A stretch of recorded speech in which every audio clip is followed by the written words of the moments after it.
Okay, so it is 2 o'clock on the dot and we will start the presentation. Thank you everybody for taking time out of your busy day to attend today's candidate orientation session. I will be presenting today with my colleague Tifan. Most of you probably know my name by now. I'm Jen Slobodkin and I'm the Director of Registration and Education and the Deputy Registrar at the college. And Tifan is our Administrator of Registration and Education. And I'm sure everyone on this session is also familiar with Tifan. So we'd like to say welcome and thank you. Tifan is going to be helping us with our translation in terms of making sure that we answer questions that come in French and in English. And we will be using the Q&A functionality within this webinar to ask questions. So if you have any questions, you can type them into the Q&A box and we will be monitoring those and responding to them at the end of the session. So you can either type your questions in now or during the session or wait until the Q&A portion at the end. Tifan, do you want to say a quick hello to everybody? Hello, everybody, and welcome to this webinar. So I'm a French speaker, so I'm going to just say a couple of sentences in French for our French speakers. Bonjour à tous, bienvenue à ce webinaire. Nous espérons que nous allons répondre à vos questions et que vous allez ressortir de ce webinaire avec de la clarification pour les examens. Pour ceux, donc, pour les francophones, nous avons un interprète qui va traduire toute la présentation. Pour cela, il vous suffit de cliquer sur l'écran. Vous avez en bas un petit globe avec interprétation pour que vous puissiez choisir la chaîne française. Merci à vous et bon webinaire. Merci, Tifan.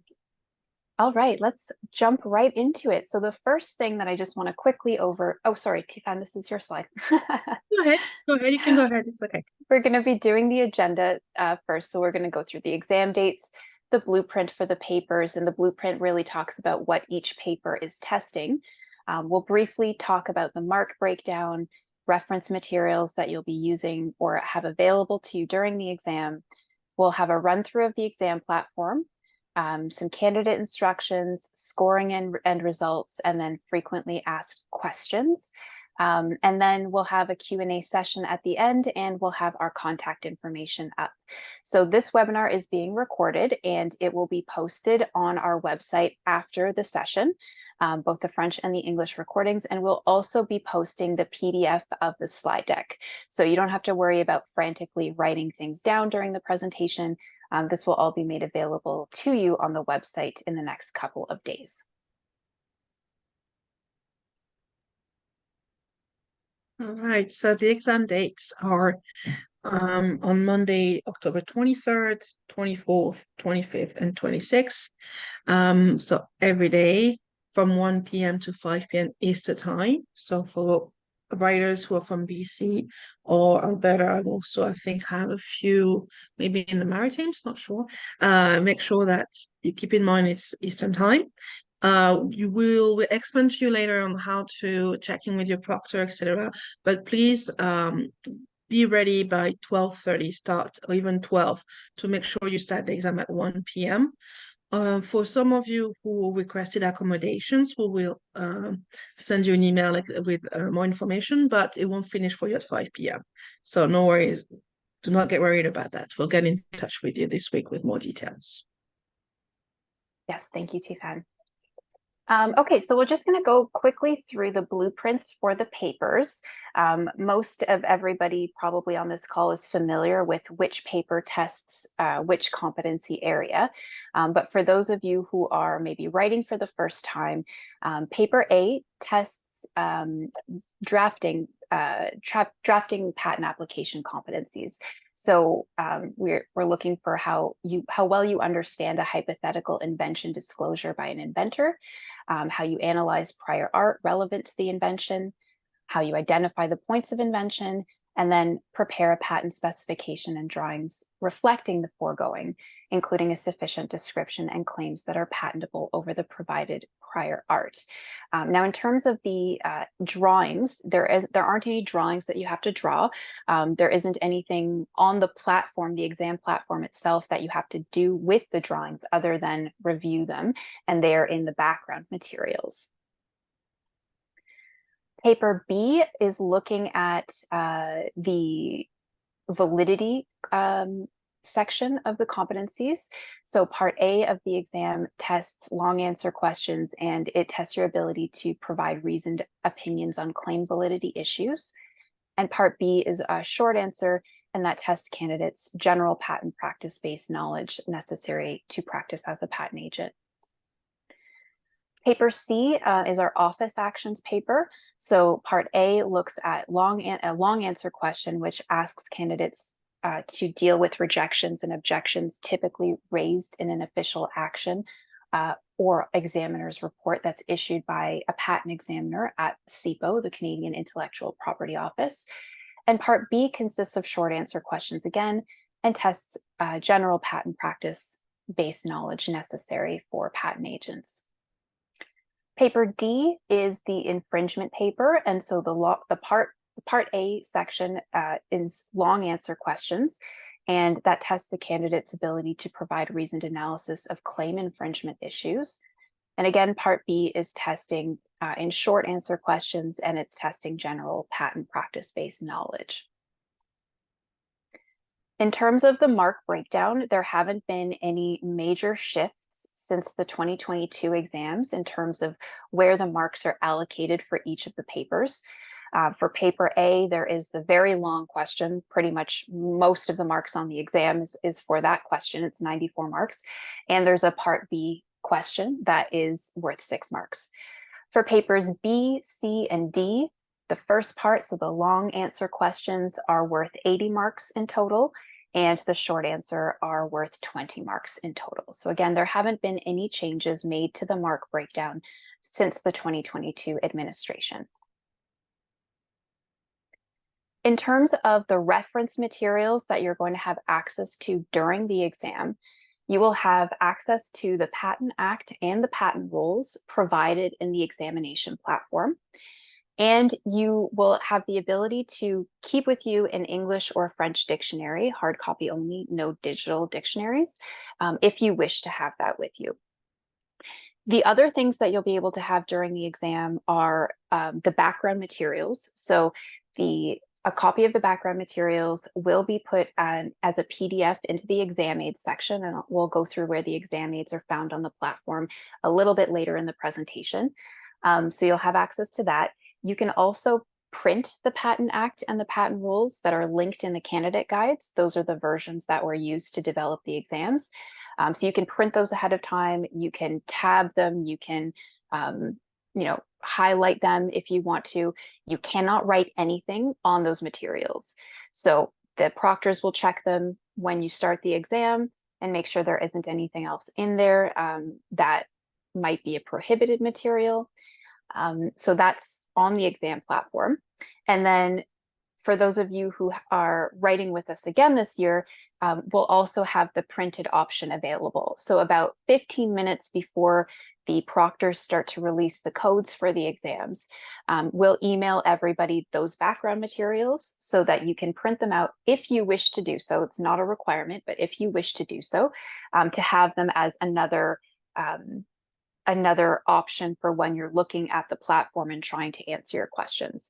So the background materials will be on the platform where the questions are, they'll be in the exam aids, and there will be, you'll be able to print them and have them available to you during the exam while you're writing. So you can look at multiple things at the same time. In terms of exam preparation, the previous exams from prior years are posted on CPATA's website. We have been notified that there have been issues with some of the links on our French exams.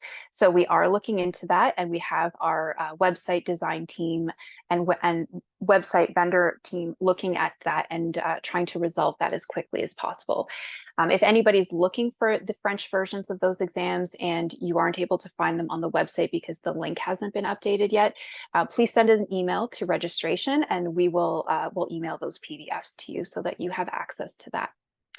There are also sample exams on the website. So when we're done the main part of the presentation, I can show you on our website where to find that information. But really, it was taken material from the 2022 exams, and we put a couple of questions on the platform for people to see what it's like to use the platform and navigate the functionality, and make sure that they're comfortable with what they're seeing before they actually do the exams on exam days. So terms of exam preparation, definitely check out previous exams if you haven't done so already, particularly the 2022 exam, because that will most closely reflect the structure of the 2023 exams, as well as look at those sample exams before you do your live proctor check-in, which we'll talk about in a few slides, as well as, actually it's the next slide, as well as the sample exams. Stephen? So during the week of October 16-20th, candidates will be able to connect with the live proctor to test the login and systems. This is a very important step. We strongly encourage new agents, especially, to do this live checking, because it will allow you to check how it will help you to understand how the system works for the exam. I know for some of them, maybe it's very nerve-wracking to do the exam. So actually it will help you to understand how it works. So make sure that you actually chose the correct email address. Maybe Jen will mention that later, but this is really important because sometimes agents send us, they use their professional email address, but they don't check it, or etc. So this step is really important. It will also allow you, for those who wish to do the exams, maybe in their office, to check if the systems work in their office. So the practice exams questions will be from the 2022 exams, and they will be available in the platform during this checking so that candidates can also test the response functionality. The intent of these sessions is to confirm your setup and familiarize yourself with the platform, navigation, responding to questions, etc. It is not a full mock exam experience. Very important, the link for the live proctor checking will be provided via email on Friday, October 13th, 2023. For French speakers, you please send us an email so we can schedule for a French proctor. Because the paradigm does not, Monitor Edu is based in the USA, so they will need to schedule around that. So please email them and copy us so we can do the follow-up. Thank you. Thanks, Stephen. Yeah, that's a really good point to bring up. In the email that we send out, or that Monitor EDU will be sending out about the live proctor check-in, we'll have instructions in there about scheduling a French proctor for the live check-in if you wish to do that. The only reason why you'd have to schedule for this is because you can do this practice at any point during the week. So we want to make sure that when you log in to do the practice, that there is a French proctor available for you. When the actual exams are administered, we know ahead of time who is writing in French and who might want to be with a French proctor. And so those will already be scheduled for the exam days ahead of time. The other point that I wanted to just bring up as well is the point that Tifan mentioned about testing in your work environment, because a lot of employers have network controls like firewalls and other security measures that they put on their networks that might prevent you from connecting to the platform, connecting to a proctor. And so you want to make sure that if you are testing in your work environment, that you do this live proctor check-in for sure to make sure that everything is working for you on that network.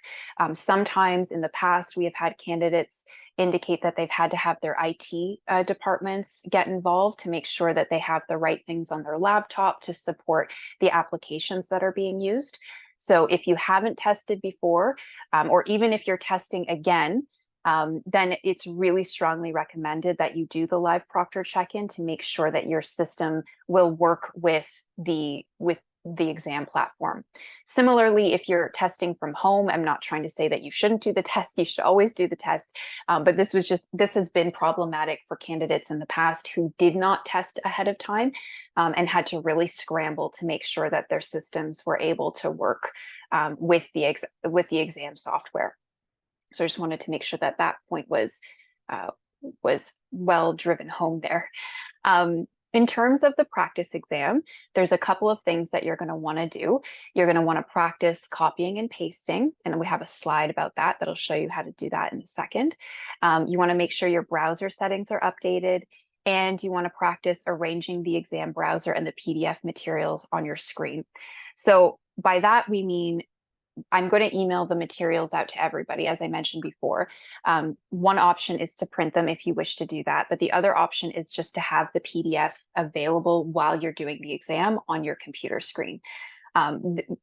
This year, we've made it a little bit more streamlined in that we need to make sure that the browser and the PDF materials are visible on the screen. You can't have the PDF materials cover the exam browser in any way. So that's something that is new for this year that I'll show you kind of an example of what that needs to look like if you want to have the PDF open in addition to the exam platform. So in the last couple of years, some candidates have had issues with the copy and paste functionality. If you do experience a situation during the exam where the spaces between your previously typed words are being removed, flag this with your proctor and proceed with the examination.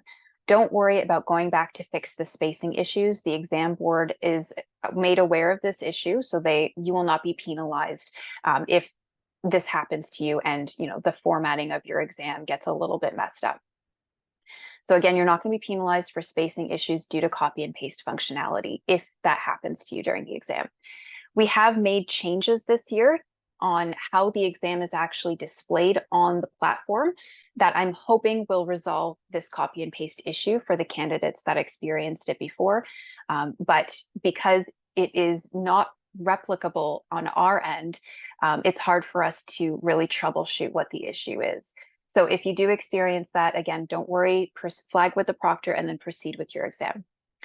In terms of actually doing the copying and pasting functionality, you select the text that you want to copy, and you can't copy text from the background materials within the platform. I'll show you what I mean at the end of the presentation. We kind of do a little bit of a demo, but you have to copy and paste things from the PDFs in the exam aids section.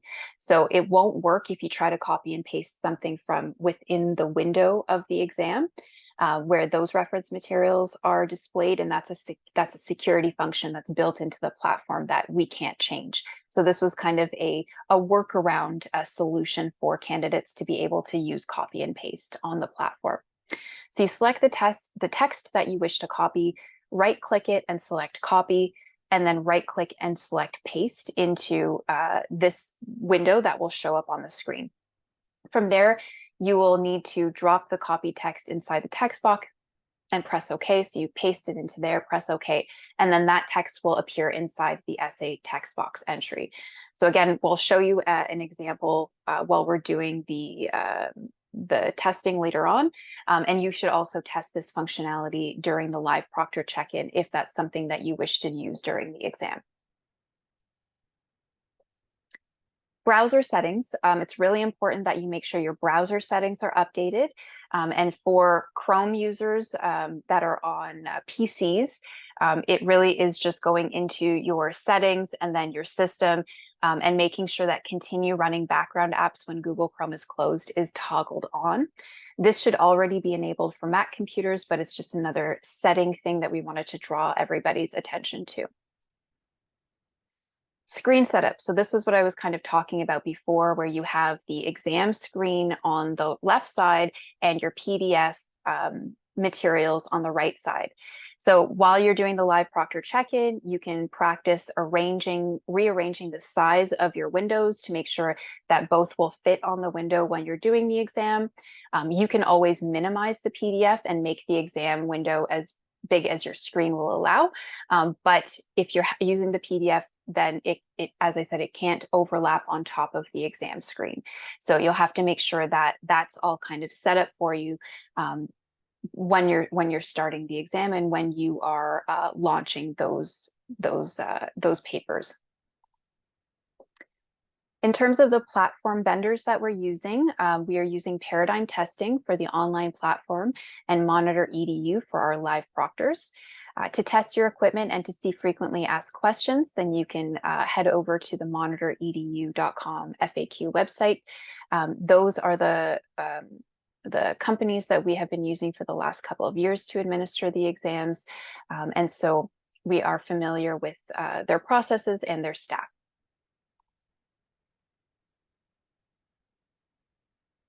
Oh, are we frozen? No, I've gone too far. Okay, good. Sorry about that. I'm just going to make sure it doesn't actually play. Okay, go ahead, Tiffany. Alrighty, so setting up your room is a very important step for your exam. We monitor EDU, as Jen mentioned, is the company is our provider for the exam, and they have prepared a video on how to set up your room. We will not be playing it now, but you will be able to play it on the recording, I guess, and we'll send you the link as well. And the link is also available on their website, I believe.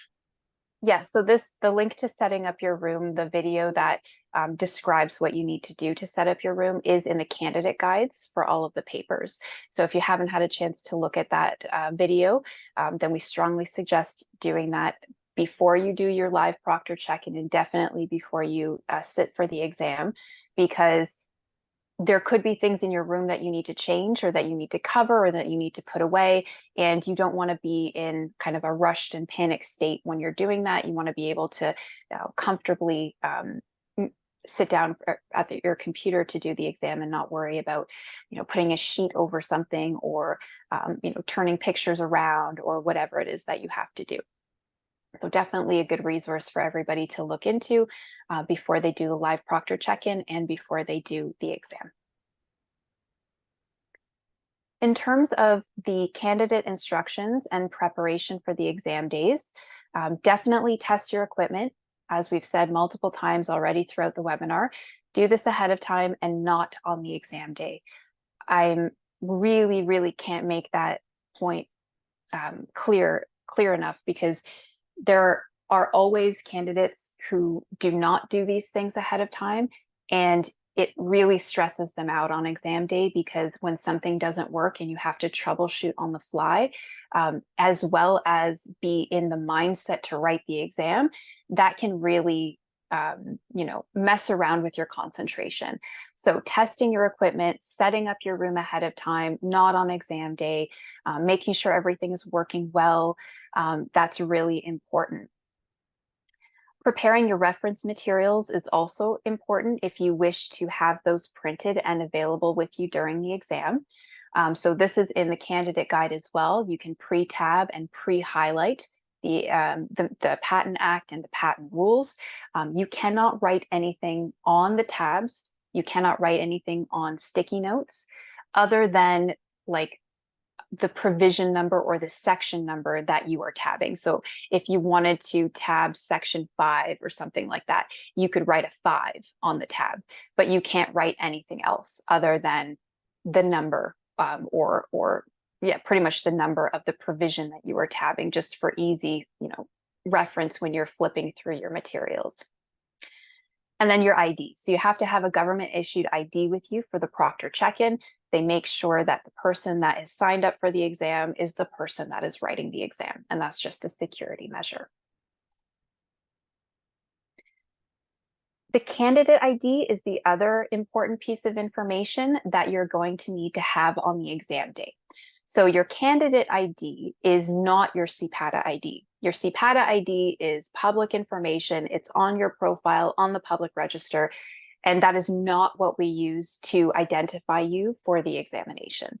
We use a candidate ID, which is a 4-digit number that you'll find on your exam registration confirmation, which will be sent out by this Friday, October 6th. So I think it was last year, there was a little bit of confusion about the CPATA ID and the candidate ID. So the candidate ID is that 4-digit number that you're going to find on your exam registration confirmation. And that's the number that you use when you are writing the examination. And we do that because marking is done anonymously. So when the exam boards go to mark the exams, all they see is the candidate ID number. They don't see any names, they don't see any CPATA ID numbers, they don't see any email addresses, nothing like that. And that's why we have this kind of secondary unique identifier for marking and anonymized confidentiality purposes. On exam day, as Tifan mentioned earlier, you're going to want to log in and connect with your proctor, probably starting around noon Eastern time, rather than right before the exam. Like you definitely don't want to wait until 12:45 or 12:50 or anything like that to actually sign in and check in with your proctor and go through the room check and go through all of those various logistical things. You're going to go to this website that's on the slide, and you'll fill out the sign-in form. You'll also want to have Google Meets preloaded on your cell phone because we do a dual camera kind of proctoring structure.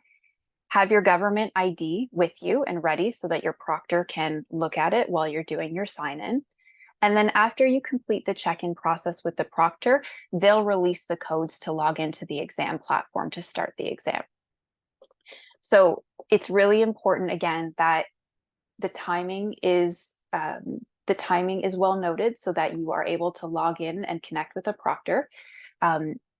Proctors also are proctoring more than one student at a time or more than one candidate at a time. So it could be that they are signing in other candidates and maybe you have to wait for 5 or 10 minutes to do that. And so in order for you to start as close as possible to 1 o'clock, then doing that and getting that all set up between 12 and 12:30 is probably your best bet. In terms of the start time, your exam will actually start when you've signed into the platform, you've read the instructions and the candidate agreement and accepted that. Then the platform will open up the exam window, and that's when the 4-hour timer will start for you.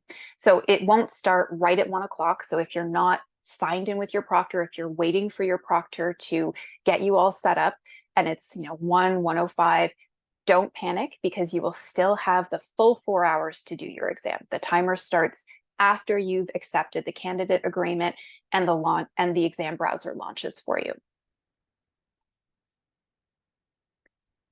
The other couple of things we wanted to note for exam days would be what you have access to and what you cannot access during the exams.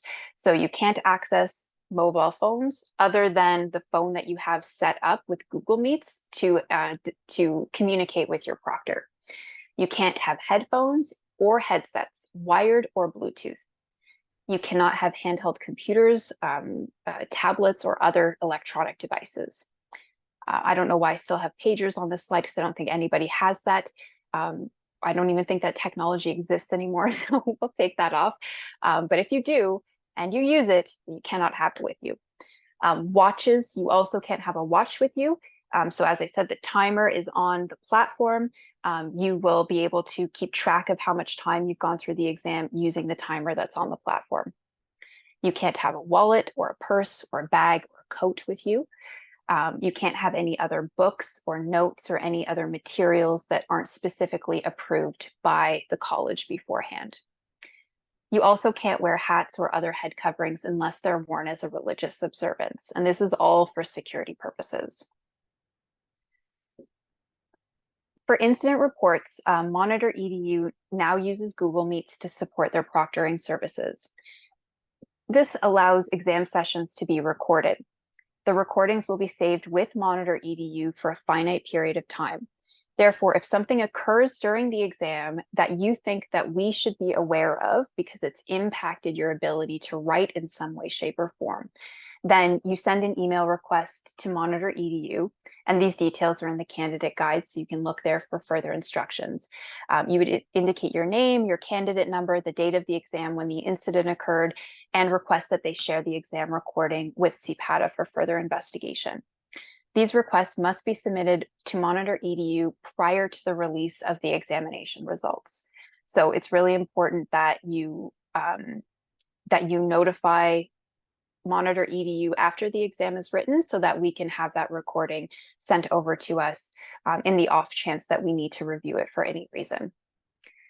Snacks and water. You may have a drink with you, but it must be in a clear vessel. So a clear bottle, a cup, a glass, etc. You can't have any labels on it. So if you have a bottle with a label on it, you have to remove the label. You also can have snacks with you, but they have to be in a clear Ziploc style bag so that the proctor can see what is in the bag. And also please tell the proctor at the beginning of the exam when you're checking in that you have snacks or water with you so that they're aware. The Monitor EDU will send you an email confirmation about a week before the exams that provides you with the protocol for the exam days and some system setup information. It's also in the candidate guides that are posted on the website. Monitor EDU's privacy policies are also posted on their website, so if you have any questions or concerns about that, you can take a look at that and let us know. Earplugs. If you wish to wear earplugs during the exam, they need to be new foam ones that are still in the package. Candidates must open them in front of the proctor. You have to advise us if you wish to use earplugs prior to the start of the exam so that we can inform the proctors.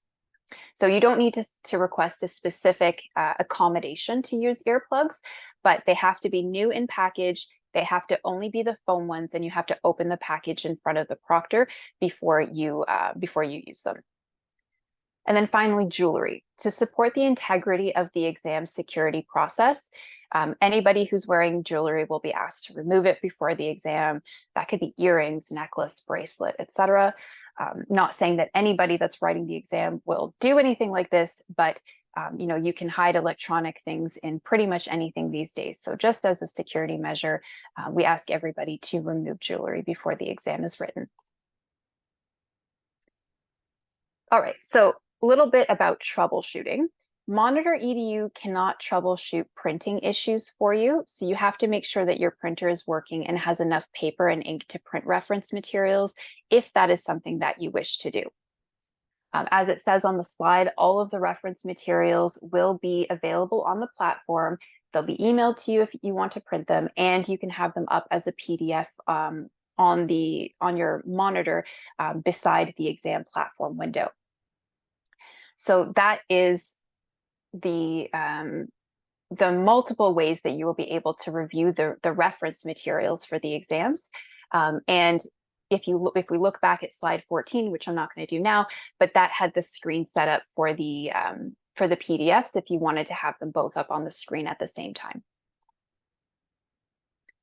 Multiple monitors. So sometimes candidates ask if they can use multiple computer monitors for the exam, and that's not permitted. So if you do have multiple monitors, you'll have to either cover up the ones that you're not using or disconnect them from your computer so that you're only using one of them during the exam. Bathroom breaks. Time is not added back for bathroom breaks, but they are permitted. So time would only be added back for those approved for specific accommodations, or the exam timer would be stopped in those situations if you had approved accommodations. For technical issues, time is added back for technical issues beyond the candidate's control. So if you have internet connectivity and you get kicked off of the exam, then time will be added back for you. If the functionality on the platform isn't working for you for some reason and you have to troubleshoot with the proctor, then that time will also be added back for you. If while you're doing those things, you want to make sure that you indicate to the proctor that you need the time added back just to make sure that that is done for you. And anything that is out of the norm in terms of technical issues, in terms of time being added back, is approved by me. So I will be monitoring the exams throughout all 4 days. And if there's anything that comes up that is particularly an issue that requires more than just a couple minutes being added back, then I'm available to the Monitor EDU and Paradigm teams to approve those types of requests. Tifan? A bit more information. So you have a maximum of 4 hours to complete your examination. Like Jennifer just explained, if you start at 1:10, you will finish at 5:10. All exams will be submitted 4 hours after you have started your exam. It is your responsibility to ensure that your environment is adequate for testing, which is why it's really important to check to watch the video that we mentioned about earlier. The examination is being displayed in the language of choice you selected on your registration form. So if you have any doubts, just go back to your registration form. If you can't find it, just send us an email saying I'm not 100% sure what I put on the form. Why? Because the platform will be in French or in English, depending on the language you chose. I know it was one of the questions. So for French speakers, the platform will be in French only. Please answer in the official language of your choice, English or French. You must answer all of the examination questions in the spaces provided. Computer problems, internet-related difficulties, and connectivity issues, including problems resulting from a power outage, should be directed to the live proctor during the exam. As this is an individual examination, you're strictly forbidden from consulting any other individual's materials. It is strongly recommended that you isolate yourself to complete your exam. Well, we mentioned if you work environment, make sure when you do the live checking to make sure you're gonna do that. You're gonna do like as if you were doing the exam to make sure you can't hear your colleagues or you can't hear noises from the street. That can sometimes be a bit loud. The only external resource allowed while completing the written exam is a physical hard copy English and or French dictionary. You're not allowed to consult any other resource. Any time missed due to late start, which was not attributed to a technology issue, will be deducted from the total examination time. And that one is quite important. Look at your time. The marks referred to throughout the examination are provided to show the relative weight attributed to each question. Allocate your time accordingly to avoid running out of time. Recognize that writing extensively on questions that are worth few marks may prevent you from fully answering more substantive questions worth more marks. Salutations, signatures, and other formalities of correspondence are not required in your answers. Substance is important. You have 4 hours, so salutations is definitely not required in that case. Marks are awarded for analytical and problem-solving skills, communication skills, drafting skills, prioritizing, and judgment skills, in addition to knowledge demonstrated in your answers. Answers given in point form are acceptable, except where the question specifically asks you to draft or write your answer. Read the questions carefully before answering and answer the questions as asked, based on the facts presented. In drafting the questions, the examining board attempts to ensure that all necessary information required to respond to the question is included in the fact situation as set out. Thank you, Tifan. That's a really good point in terms of the examining board providing all of the information and the background materials that are required to answer the questions. We also, obviously, you have the Patent Act and the patent rules. But the other point that I wanted to make on this slide was making sure that once you're connected to your proctor and you start the exam, that you do not leave the exam and you don't leave the room. So there, if the doorbell rings and you're expecting a delivery, or you need to feed your cat or something like that, that can't happen during the exam time. Obviously, if there's an emergency, like the fire alarm is going off or something like that, then you do what you need to do to safely make sure that you can, get out of where you need to get out of. But for anything that's not an emergency, you can't leave the exam space. And if you do leave the exam space without notifying the proctor, then it jeopardizes your ability to finish the exam, because that could be a security issue. So we just want to make sure that when you're doing the exam, you stay in, your exam space, and you don't leave without notifying the proctor beforehand, just so that we can make sure that, the exam security and integrity is intact. Okay, so for logging into the exam, you'll receive a username and a password from the exam provider with a link to the exam platform. You enter this information into the username section and the password section, and then you click on login, and the instructions, or the dashboard will launch for you. So once you log in, you'll see the exam on the dashboard. Click on Start Test to begin the exam. And this is not when the exam actually starts. That's not when your clock starts. This is just so that you can see the exam instructions and the candidate agreement. So once you click on Start Test, then the instructions screen and the candidate agreement screen will become visible for you. So you will read the instructions that are on that page, which are pretty much what Tifan was just explaining to you, and the candidate agreement, or the non-disclosure agreement. And then once you are able to do that, then you click on Start and the exam platform will actually open for you. So you're going to make sure that you select or write the best answer for each item. Oh, this is for a next section. I don't know why that's in there. So the response fields are different depending on the type of question you're being asked. So if you see on the left side of the screen here, that's an example of a long answer response box. It's got different editing features in there. There's bold, italic, underline.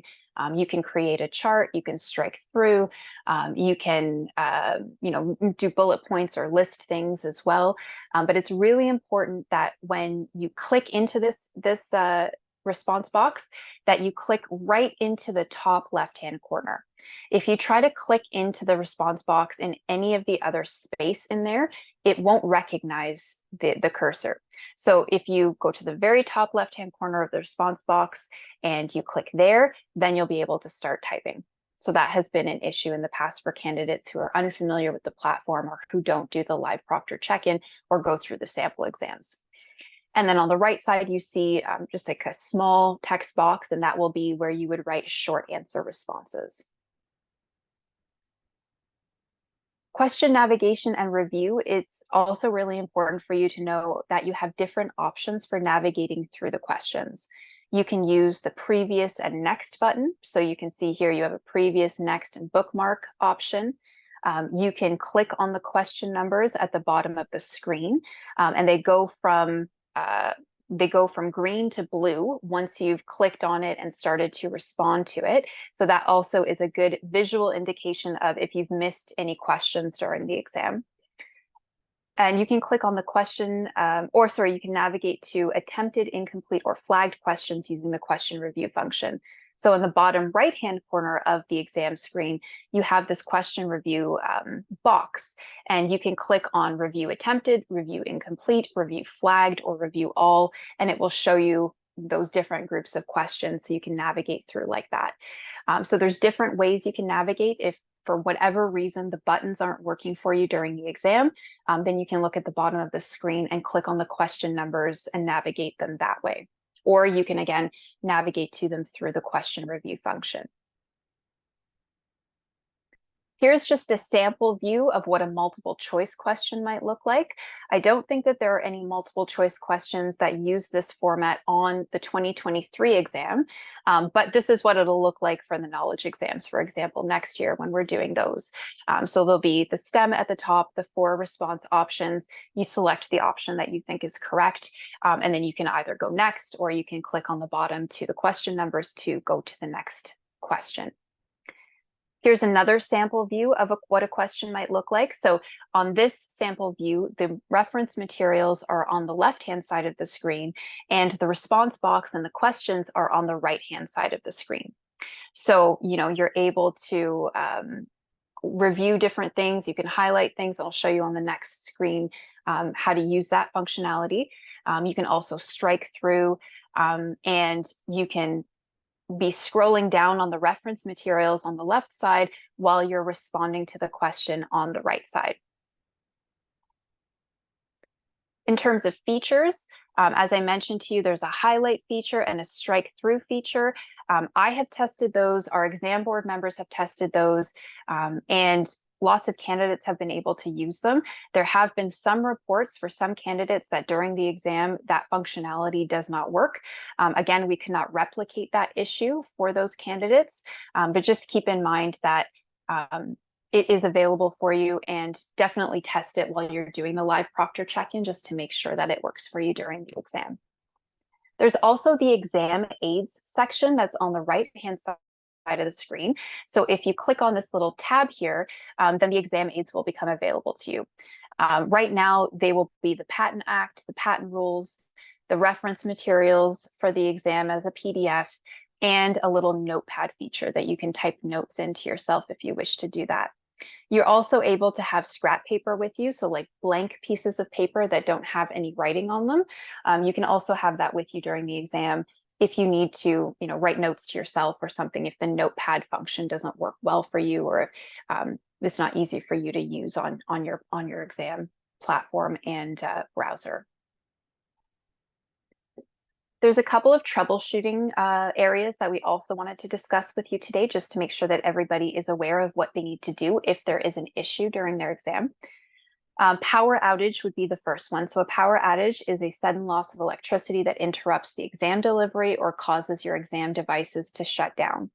If a candidate loses power and the device shuts down, you need to first remain calm. If the computer is off, then the exam timer is automatically paused. So you don't have to worry about the exam continuing to count down if it's not open for you.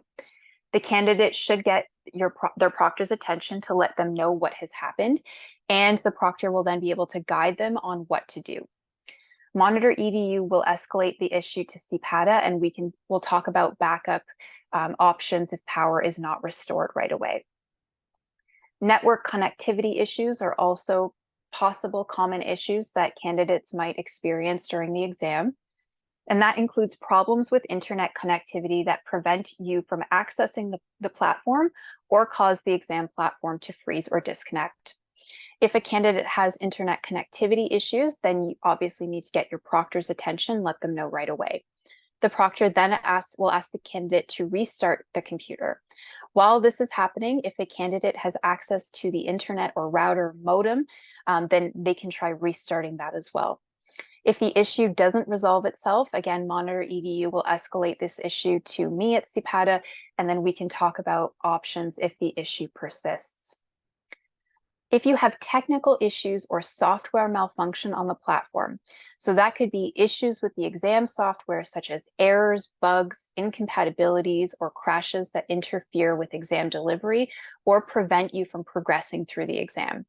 So if you experience any of these issues, then you need to get your proctor's attention right away for troubleshooting assistance. So I've heard from some candidates who experienced an issue previously that they didn't know that they had to let their proctor know because they didn't think that the proctor would be able to help them.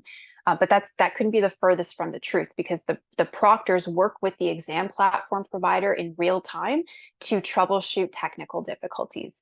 So if you are having a technical difficulty like that, then definitely get your proctor's attention, because we will be able to troubleshoot it as much as we possibly can using the knowledge and expertise from the platform provider. In terms of getting the proctor's attention, there's a specific protocol that you follow.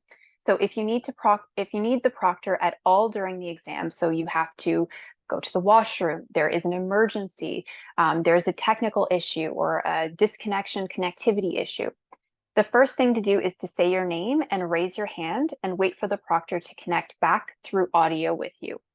Proctors can manage more than one exam taker at a time. So if it takes them a little bit longer to respond, it could be that they're assisting another exam candidate. If they don't respond, pick up your phone. So you can just pick up your phone because you have your camera going, and wave it at the camera, or hold your phone so that they can see that you need something. But don't disconnect from the video chat without talking to your proctor first. So it's really important to get the proctor's attention. If for whatever reason you aren't able to get the proctor's attention right away, then again, ask for that time to be added back so that we make sure that you don't lose any time while you're waiting to get their attention and then to resolve the issue. Results and scoring. So there aren't any changes to the scoring process for 2023. The same rules apply as they did before. And just as a reminder to everybody, all papers have to be passed by the end of the 2023 administration, or you'll be transitioned into the new examination process, which will start with the knowledge exams in March of 2024. I'm really hoping that we are able to get the marking done and the results out to candidates by the very beginning of January. So that will allow for the recorrection process to occur if needed, and for those results to be available ahead, with enough time for a candidate to register for the knowledge exams if they're unsuccessful with the 2023 exams, either on initial correction or recorrection. All right, so we had some frequently asked questions that came in last year, so I thought that they would still be applicable for this year, and I wanted to quickly go through those with you. So in terms of the question itself, is there a particular area of practice where candidates are lacking in preparation? And for paper A, that was a not applicable because it's drafting the patent application. And so if there are any issues, then they are related to that process as a whole and not anything specifically. For paper B, the paper B exam board team has advised that sometimes lacking ability to apply the proper tests for novelty and obviousness questions, and presenting logical arguments or reasoning commensurate with those tests, are areas where candidates have lacked ability and skill in the past, and that's where marks have been deducted. For paper C, the response to the examination report, i.e. the discussion of how all defects were fixed, could be improved. And in particular, for novelty and inventiveness of the amended claims, the discussion must include a brief summary of each of the prior art documents that are cited. The differences between the prior art and the claim invention must also be clearly discussed, as well as the unexpected advantages of the claim invention, what makes the claimed subject matter inventive. For paper D, it's demonstrating ability to apply the relevant legal test to the fact pattern.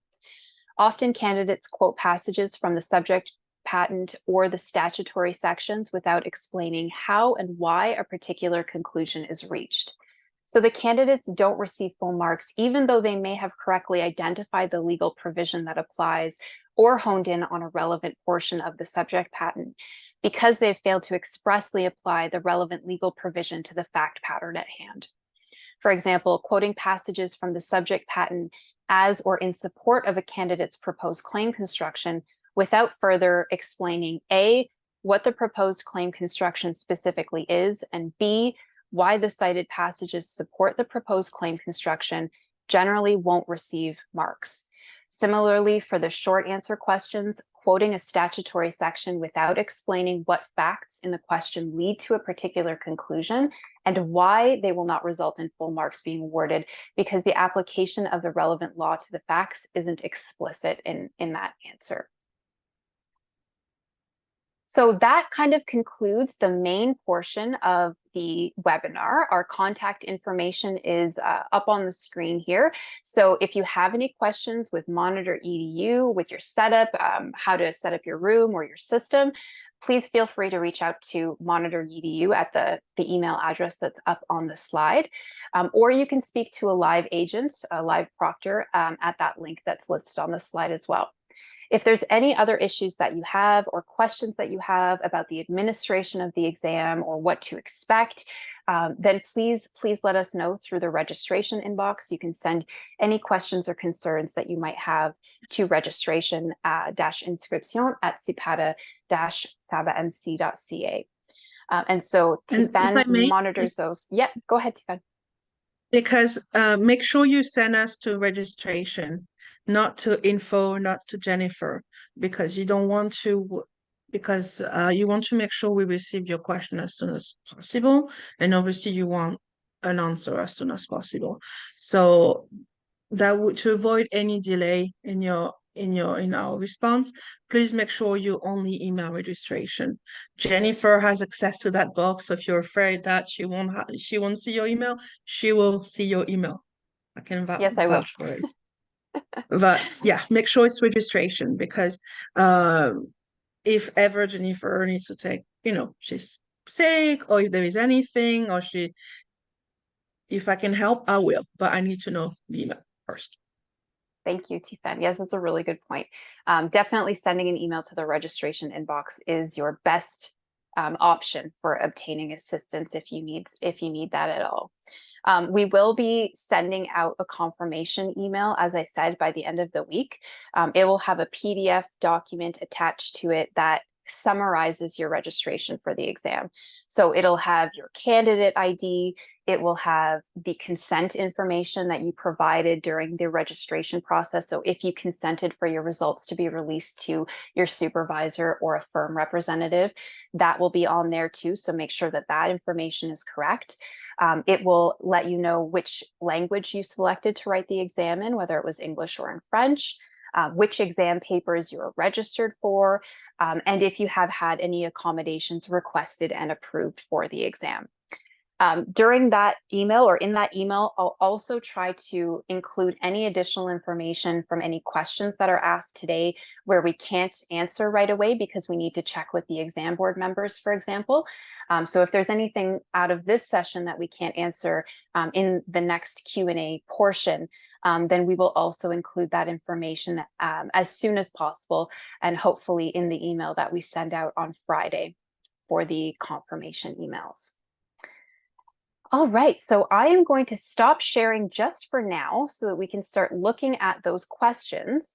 And we will also look at the website after we're done with the Q&A, just so that we can have a quick look at what the platform looks like and how different functionality might work for you. All right, so I'm going to go into our Q&A box. First question, are we able to search through the Patent Act and rules on the exam platform? Yes, that should be available.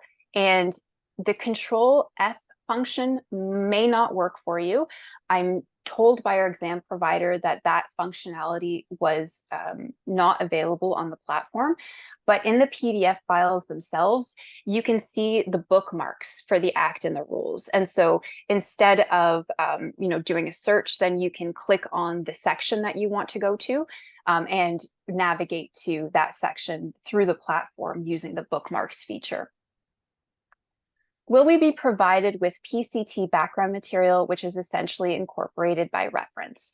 As we mentioned in the presentation, any materials that you need in order to answer the questions will be available through either the question background material or the exam aids on the platform. Specifically, we do not provide the PCT, which is, I think, the Patent Cooperation Treaty. That is not included as a specific reference item that's on the exam platform.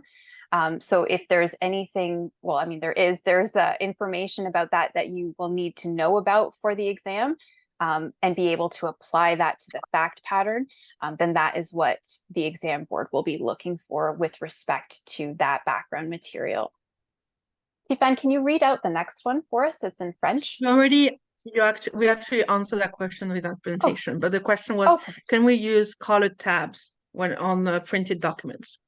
Perfect. Yes. And yes, you can. You can use tabs or Post-its, whatever you want to do. You can staple the materials. Can we write on the tabs? You can only write the number. You can only write the provision number. You can't write anything else on the tabs. So if there's, as I said, a section number that you're tabbing, 5 or 20 or whatever it is, then you can put the number on there, but you can't put any other writing on the tabs or in your reference materials. That brings up another point, actually, because we've had this question before of like, what can you do to keep the reference materials together because the Patent Act and the patent rules are quite lengthy. It's not like a short document. So you can staple them. You can use rings, like the little metal rings that you put for binders. You can, what's the word I'm looking for? I've completely lost the word, but when you have the spine of the book and you have everything connected through this little piece of plastic. Oh, I can't remember what that's called now. It completely escapes me, but that's allowed as well. The main point is that there's no cover before or after the reference materials. So you can't have them in a binder, you can't have them in a folder. It has to be like outside of those areas and then put together through, as I said, a staple, a paper clip, a ring. If I think of the other word for the thing that I'm thinking of, then I'll say that too. But those are all acceptable. You just can't have them in like a binder or duotang or something like that. Okay, and just so you know, that question came back a lot. Can I use a pen and blank pages to write notes? Yes, yeah, we mentioned that a couple slides ago. You will be able to bring with you blank paper into the exam, so you can't have anything written on that paper, but you can have that with you and you can write notes for like while you're doing the exam on that paper. The proctor will just ask you to rip that up at the end of the exam during the recording so they can see you do that. Should we inform you at CPATA about the copy and paste issue after the exam if it happens? Yes, send an email to, you can send it directly to me or to the registration inbox and indicate the paper that you were writing when it happened. If you can provide any details about the machine that you were using, so the browser that you used, the type of laptop that you used, what operating system was installed on the computer, then that might help us pinpoint the cause of this issue. But definitely let us know if something like that happens during the exam for you. Does copy and paste work with all the text boxes? In the past, this was only HTML long answer. I actually am working with the exam provider right now to make sure that the short answer response boxes also have copy and paste functionality. So that is something that I'm working with the exam provider to make sure that's updated for on the short answer questions. If for any reason they're unable to make that change for me, then I will notify everybody who's registered for the exam via email that it'll only work in the long answer boxes. Okay, that French question we already replied. So that's Paradigm has a French version. Yes. Yes. As Tifan mentioned, and we can also look at this on the website after we're done the question and answer session. But there is a completely French platform that has all the instructions and all of the functionality in French. And if you wish to have a French proctor, then that will be arranged for you as well. Does copy and paste within the same answer box or a first answer box to a second answer box work? That should work. So if you're copying from, it should work. That's the key thing. If you're copying from within an answer and then pasting that below within the same answer box, that should still work for you. My understanding is the only part that will not work when you try to copy and paste is when you're copying from the reference materials that are actually on the platform and not in the exam aids. So I'll show you when we do the demo what I mean by that and where to look for that. If we want the exam to be on full screen, but open the Patent Act or Rules PDF document occasionally to refer to them, each time we pop up the Patent Act or Rules PDF, we have to make sure they don't cover the exam. If we go back and forth to the PDFs, this will eat up significant time. Right, so that's why the PDFs are available to you on the exam aid section, in the reference material, like on the platform itself, as well as printed and in the PDF form. So there's 4 different places that you can look at the reference materials. And this is something that we need to do in order to make sure that the platform functionality is working correctly for everybody. This was something that was an issue previously. And so if you want to have the PDF available and open to you while you're doing the exam, then it has to be in that split screen mode. There isn't really anything that we can do to make a change to that at this point, to ensure that the functionality of the platform is working correctly. Because this platform isn't actually made to be tested in this way. Usually exams are tested and the secure browser prevents any other documents or windows or anything from being used. So in order for this to work for our exam, this was the solution that we had to come up with for that. The copy and paste questions, we're getting like a few new ones. Can you copy and paste to and from the notepad in the platform? The notepad, I think that should work as well. We can do a test on that. So anything on the exam aids, you should be able to copy and paste. It's when you actually try to copy something from the materials that are on the platform itself, where the question and response boxes are, that's where it doesn't work for you. So just to confirm, does copy and paste work from the background material PDF external into the answer box? Yes, it should work. Yeah, that should work for you. Can we write the section or subtitle on the tab? No actual like words. So you can write the numbers, but you can't write anything else there. Will the exam be timed for the 4 hours based on the time the proctor releases the exam code? So note the timer will start when you actually accept the candidate agreement and you start to see the background materials and the questions. So while you're setting up, while the codes are being released, even while you're reading the instructions and the candidate agreement, the timer doesn't start until you accept the candidate agreement and the exam pops up for you.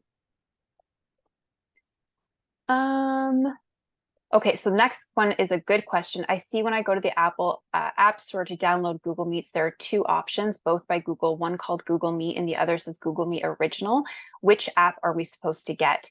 Tifan, if you could look into the candidate guide just to confirm that I'm getting this right, I'm pretty sure it's the Google Meet Original app that you need to get. But I do remember that we clarified that in the candidate guides of which one should be the one, but I believe it's the original. Okay, let's check. Next, I have a gold bracelet I can't remove. I got it when I was 18 and never removed it since. Is this a problem? When you're doing the live proctor check-in, you can go through that with the proctor just to make sure that they can look at it and see if there's any issues with that. And if there are any issues, then they'll bring that back to me and we can figure out a solution for that. Ivan, there's another French question. We'll wait for that one. Oh, sorry. No, that's okay. That's okay. Don't worry. Okay. If the question is, sorry, can we use a laptop and the laptop is connected to another screen so close the monitor from the laptop and use another monitor? Yeah, that's fine. That's fine. You can have other screens, but they'll be covered or they'll be pushed away. So only one monitor or only one screen is in use during the examination. But if you have a laptop that's connected to a bigger screen, then you can definitely use the bigger screen as long as you cover up the other monitor. There's another question about monitors right now. Are there any requirements around the monitor that we use? Are we allowed curved monitors, ultra wide monitors, etc.? Yep, there aren't any specifications regarding the monitor size or whether it has to be curved or flat.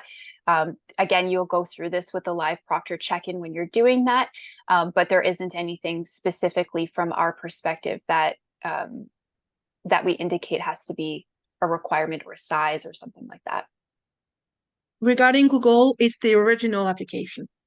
Thank you. Thank you for checking. Yes, so it's the Google Meets original application that you should be. Perfect. I think I can answer this one. Can you have music or the radio on during the exam, or natural sounds? No, unfortunately, no other sounds can be played or heard during the exam. It has to be a quiet environment.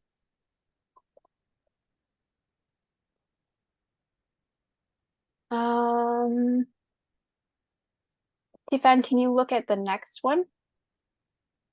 Sorry, I was. Okay, is there like a word count option? Okay, so there in both of the response fields, there is a maximum word count on the long answer questions, but we've set that very, very high. And that's the functionality of the platform. We have to set something in that space, but there isn't anything that says, write 1,000 words on this or write 500 words on that. And you won't be stopped from writing. So like there's lots of space for you to be able to write as much as you possibly want to. On the short answer questions, it does count the words. And again, that is a functionality issue or a functionality of the platform, that it counts the words for the short answer question, but there isn't a minimum and there isn't a maximum on that either.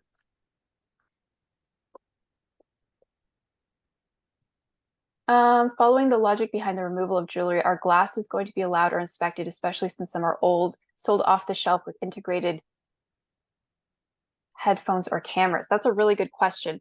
I am going to say that for glasses, that has not come up as an issue.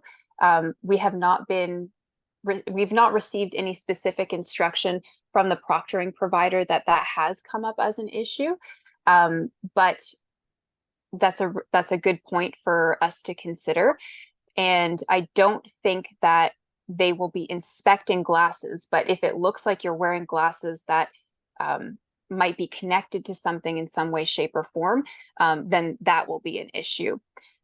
If you do have those types of glasses or headphones or anything like that, then obviously those cannot be used during the exam. And if they are, and we find that out after the exam or during the exam, then that could be problematic in terms of your qualification or the validity of the examination.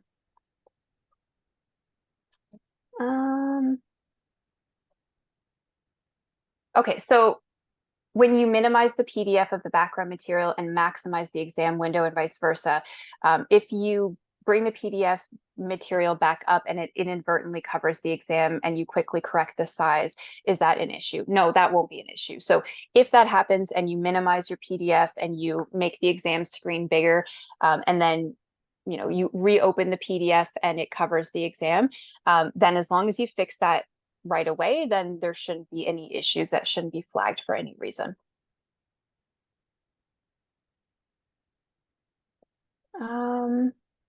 There was a question that says, did my question about the Google Meets app go through? I think And it's I'm the not same person. Okay. Okay.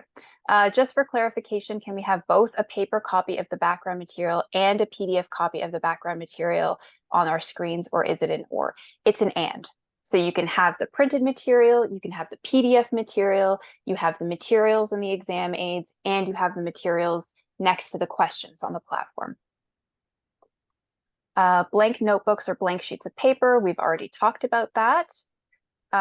Keyboard shortcuts, bold the text, increase the font size. So some keyboard shortcuts will work on the platform, like the zooming in or out. So it's like control dash or control plus sign.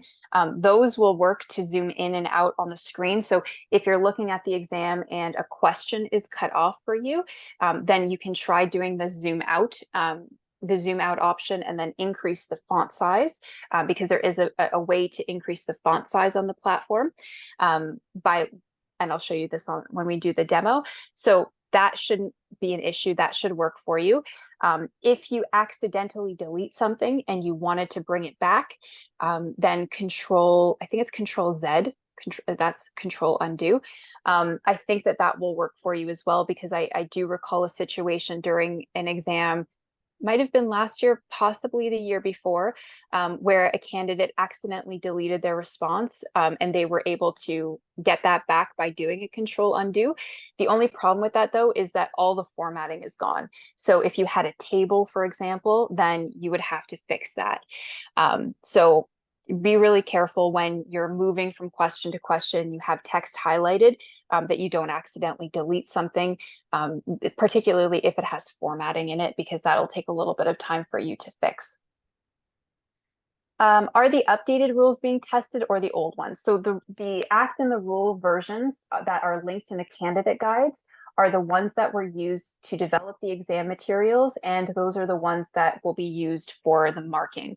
So if there's anything that comes into force after the date of when the exam materials were posted, then that will not be on the exam for 2023. Can you have tissues, lip balm, etc.?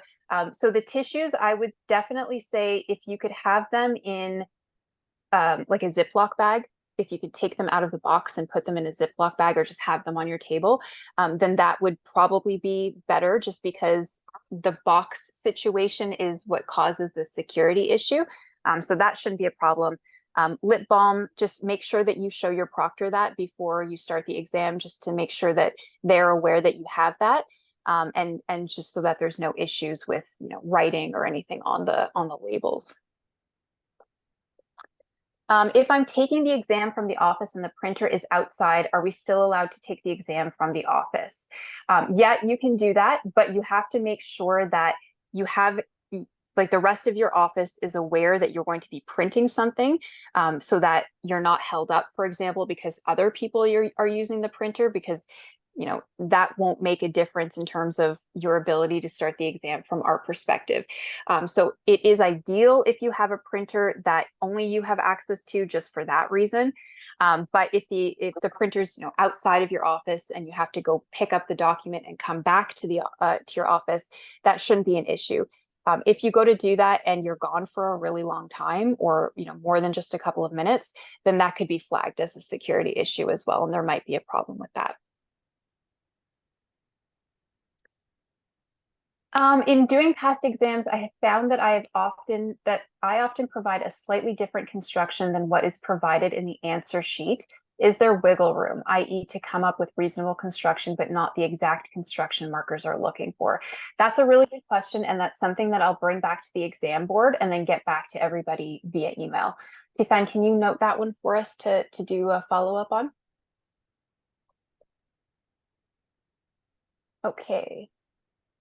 That one we answered, that one we answered, that one we answered. So will we be receiving a PDF of the act and the rules a few days in advance? That's already available on the candidate guides.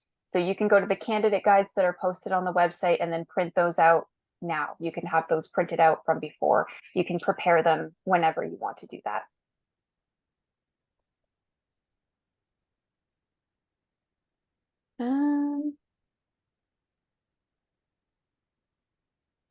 Can you confirm whether we are allowed a PDF of the Patent Act or the patent rules open? So when I say the PDF of the reference materials, it's just the background material, like the fact pattern, if you will, for the paper. I'm not referring to the act or the rules. So for the act and the rules, those are only available in the exam aids or printed versions that you have with you.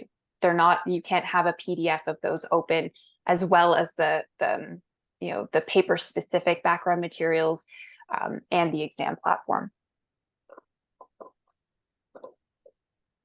Yes, okay, so this is a really good question. Is the examination platform scheduled to close automatically after a duration of 4 hours?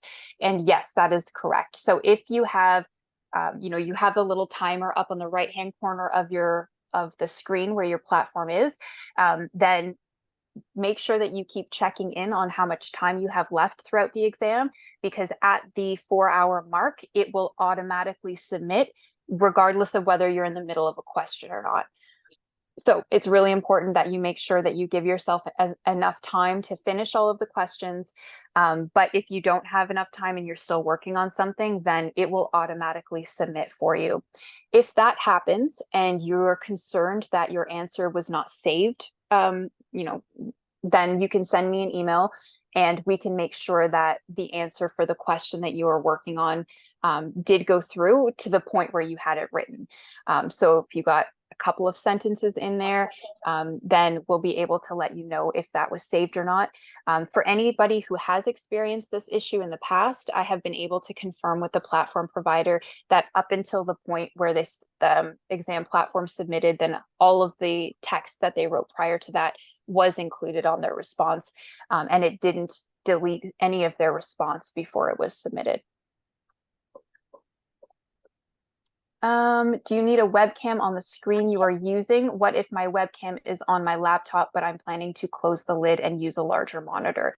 That's a good question. And that's something that you're going to have to go through with the Monitor EDU team when you're doing your live proctor check-in. I believe that you will need to have a laptop or a webcam that is functioning on the so that it can see you from the perspective of the computer, and then also to have the Google Meets recording on your phone as well. That actually brings up another point for having Google Meets on your phone. You want to make sure that you're in an environment where your phone is charged so that your phone does not get disconnected. Make sure that it's either connected to a charger if it needs to, or you have a full charge going into the exam. The other thing is to make sure that the so you want to make sure that you have the phone charged, and then as well the data.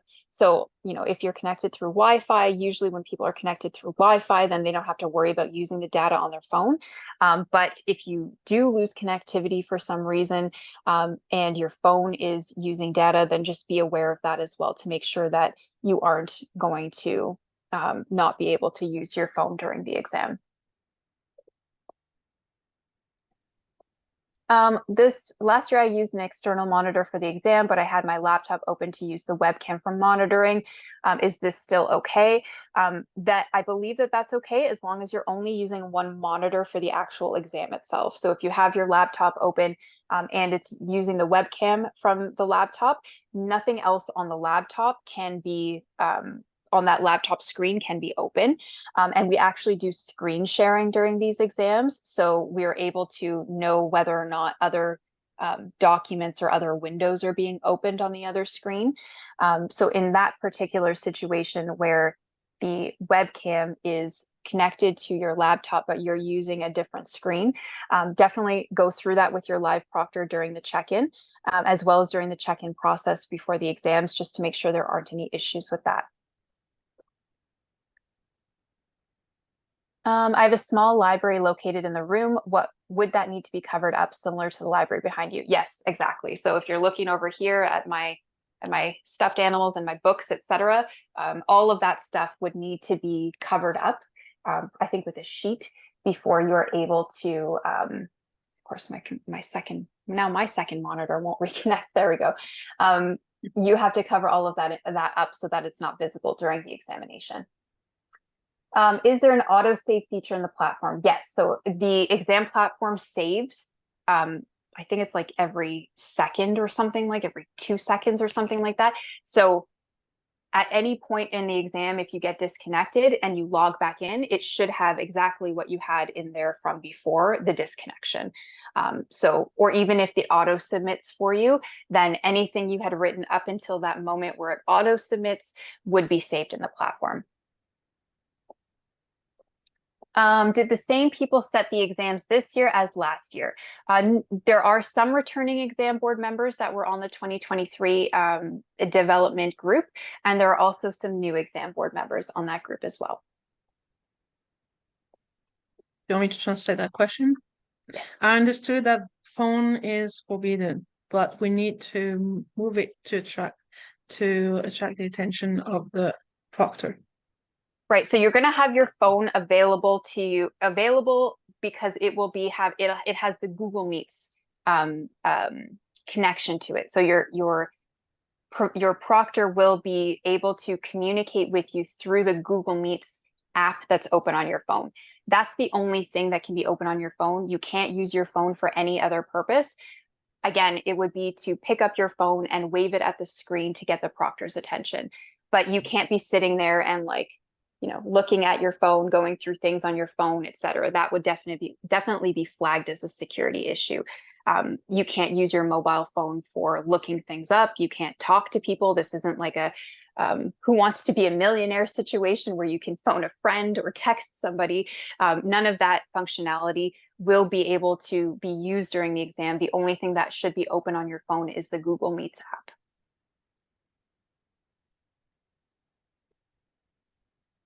Okay. I already printed the latest versions of the Patent Act and rules available on the CPA website. The version is different from the one posted on the candidate guide. Can I use the printout version I already took? That actually, I would really recommend you not use the one that you printed off of the SIPO website, because if there are changes, that's not going to match what we have in the platform. So I would really strongly recommend using the versions that are linked in the candidate guide, just so that there isn't any confusion at all about citing provision numbers or anything like that, just to keep it as simple as possible for yourself. When we go through the website, can we go through an example of how to do the drawings for paper A? So again, you're not doing any drawings for paper A. They're just visible to you on the exam platform for when you're drafting your answer. I want to clarify which PDFs we can use on our computer during the exam. We can use the PDFs of patent acting rules and the background materials, but they just can't cover our exam, or we're not allowed to use PDFs on our computer. Okay, so again, the PDFs that you're able to have open with the exam window is just the PDF that has these paper-specific reference materials. And I'll show you when we do the demo in a few minutes what that means. So you can't have the Patent Act or the patent rules outside of the exam platform on your computer. You can have a printed version of them, and then you have them in the exam aids, but those are the only PDFs that will be available, or sorry, those are the only materials that are going to be in the exam aids. The background reference materials for the paper specific, those are the only PDFs that can be up with the exam browser. And that's, again, just so that you can see different parts of the background materials at the same time that you're writing the question.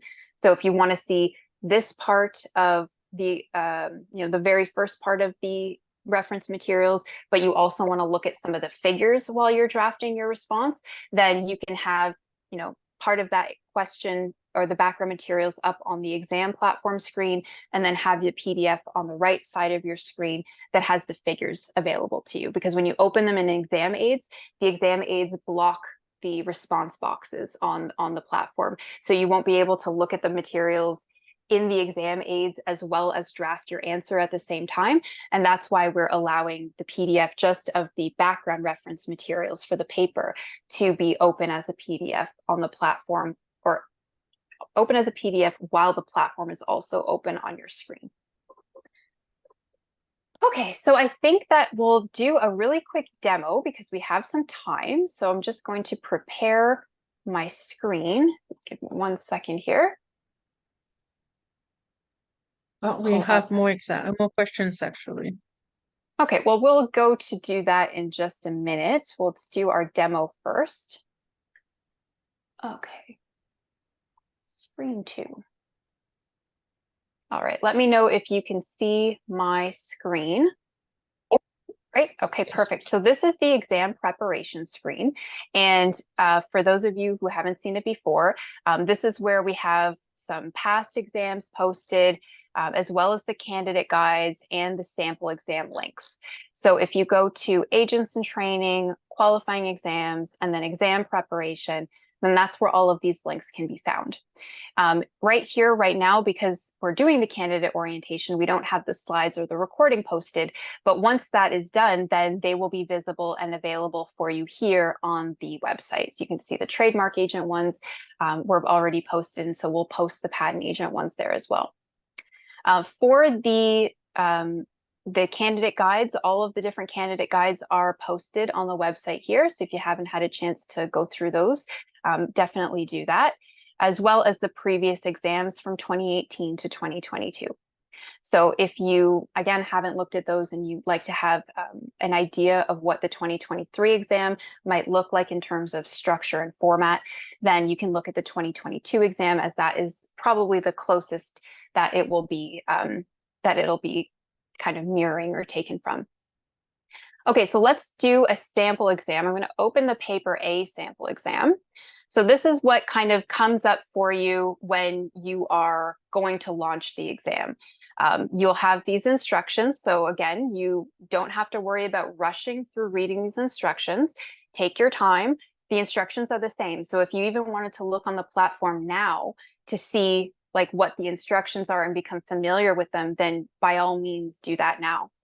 So you scroll down, you read the instructions, and then here is the candidate agreement. So it's pretty much saying that you're not going to cheat. You're not going to be, abusive towards proctors, et cetera, et cetera.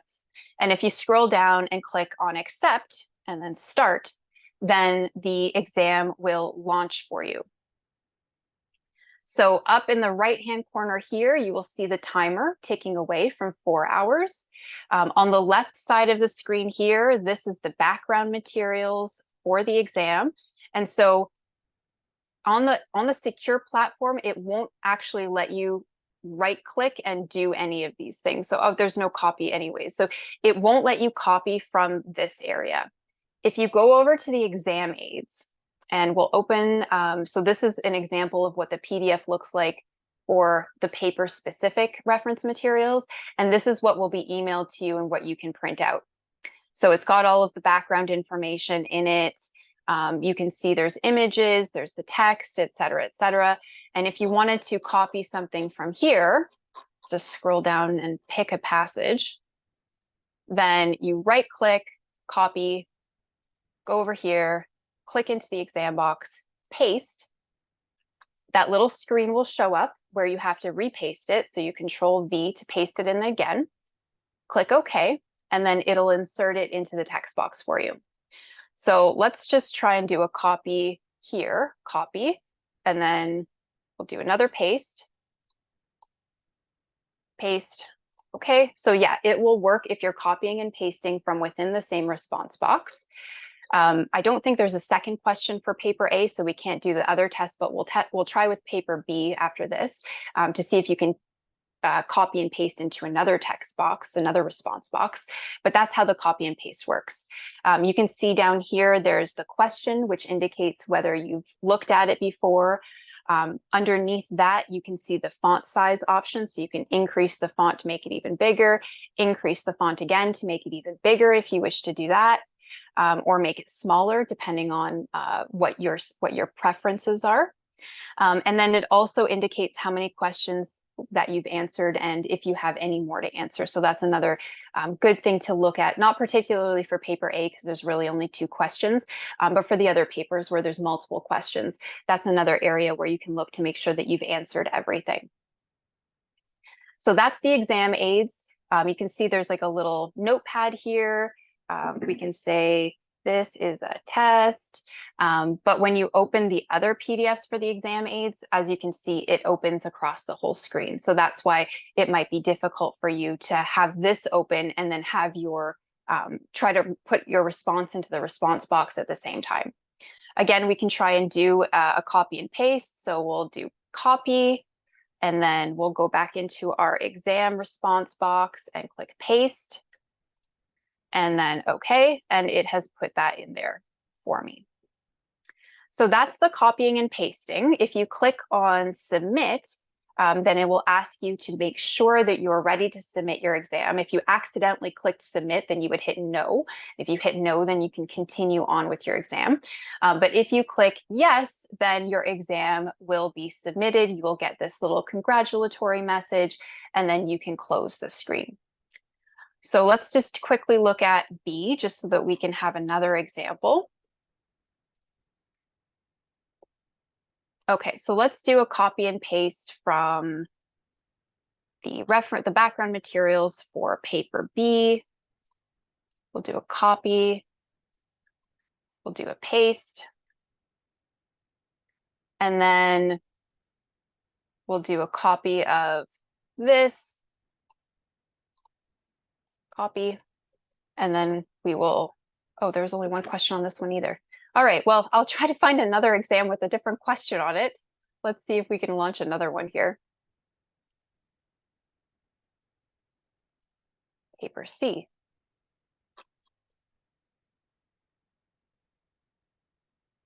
Nope, oh, it will only open one paper at a time, so I guess I have to submit this first. All right, let's try that again. Paper C, okay. Nope, they're only one question.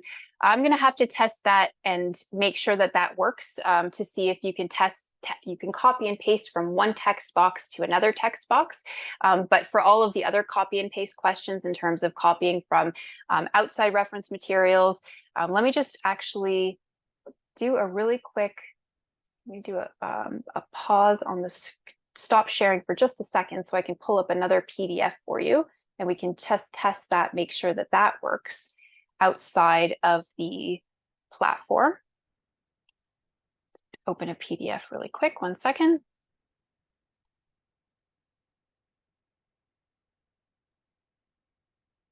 I'm just going to open up the Patent Act as the example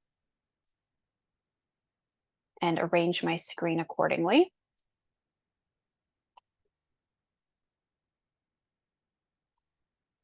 Alrighty. I will reshare. Okay. So you can see on the right-hand side, we have the Patent Act. On the left-hand side, we have the exam platform. I'm only using this Patent Act as an example. This would you'd only be able to open those reference materials, not the Patent Act or the patent rules.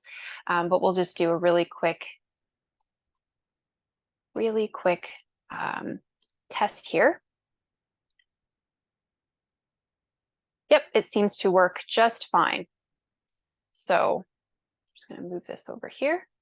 And we can make this window bigger so you can see.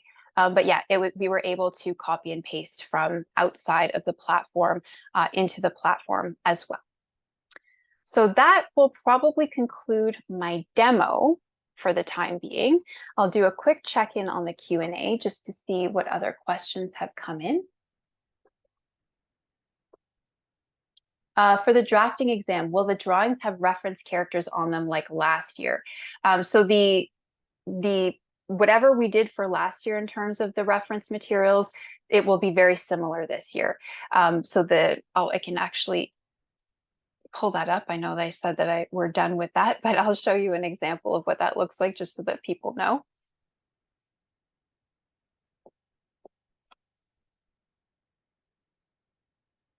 Okay.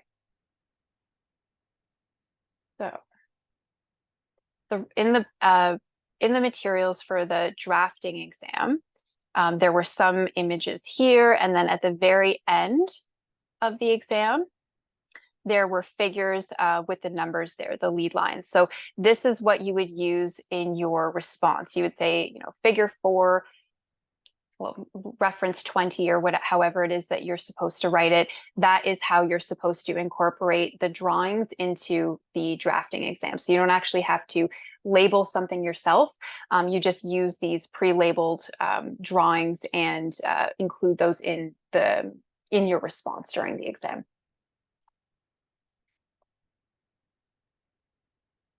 The elements should be pre-numbered for you.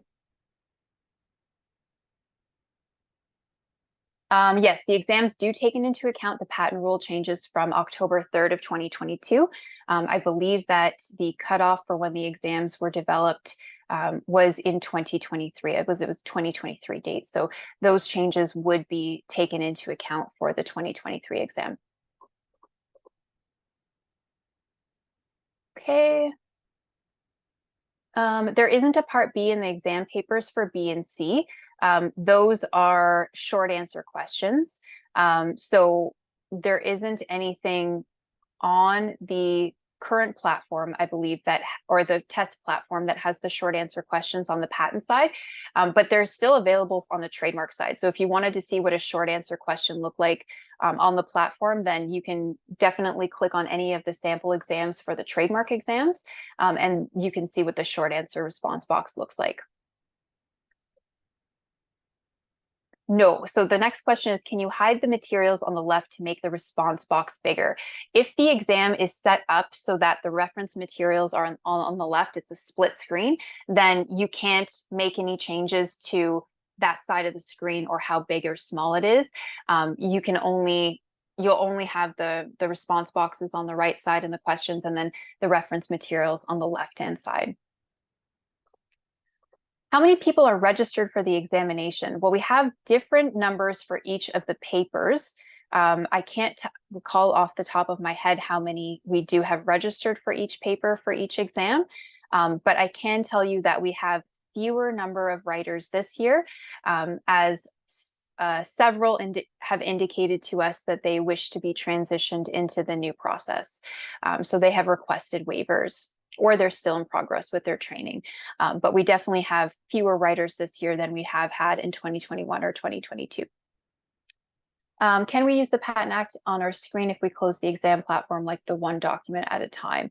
No. So you wouldn't be able to close the exam platform at any time during the exam. It has to be open and visible on the computer during the entire exam. Oh, can we see an example of searching through the exam aids? Oh, yeah, sure. Let me pull up. Let me just do a quick share again. Okay, so I have the exam aids open. And you can see on the left-hand side, there's like a little icon here that's document outline. So if you click on that, then you get the English and the French. And if you click on the arrow, then you can navigate to any one of these section areas. So the control find, I've been told will not work, but you can definitely reference the materials and navigate the act and the rules through this bookmarks feature. The success rates for the exam. So we do have an examination report that's posted on our website for the 2021 administration and the 2022 administration. And so if you'd like to see what the results and the pass rates have been like for previous exam administrations, then that information is available on our website. Let me just tell you where it is. If you go to About Us, in the navigation panel, and then to reports, and then operational reports, then you'll be able to see the 2021 examination report and the 2022 examination report. And in there we have the statistics for the examination. So the global pass rate for 2022 was 27%, and for first-time writers, it was 26%. But you have more paper-specific information in those reports there. When will the date for receiving the results be confirmed? I am almost certain that I have that information confirmed. So that will be posted on the website. Actually, I think it has been posted on the website. Yeah, it has been posted. Yep.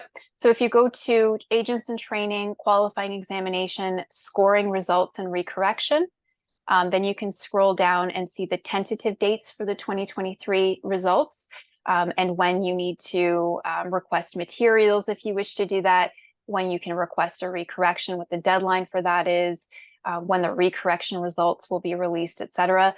We say tentative only because technology is unpredictable sometimes, and so we just want to make sure that we are aiming for these dates, and if there are any issues that prevent us from meeting those dates, then we will communicate that out to everybody. All right, so I think that concludes the webinar session for today. I really want to thank everybody for your participation during the session. It really helps me to help you, show you what you need, what you might need assistance with, or what your questions are when you're communicating that to us. So thank you so much, everybody, for attending the session and asking questions. And again, we will have this posted on our website within the next couple of days. There was the question that was asked that we will look into about claim construction. So we'll get back to everybody via email about that.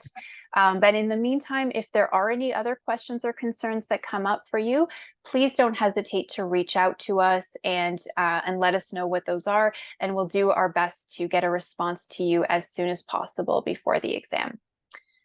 So I just want to say again, thank you and good luck to everybody. I wish you a very successful exam administration this year. And please let us know if there's anything that we can do to support you in that. So thanks again, everybody. We really appreciate your participation and your attendance tonight. And we will talk to you soon. So have a lovely afternoon. And it was nice chatting with everybody today. Thank you.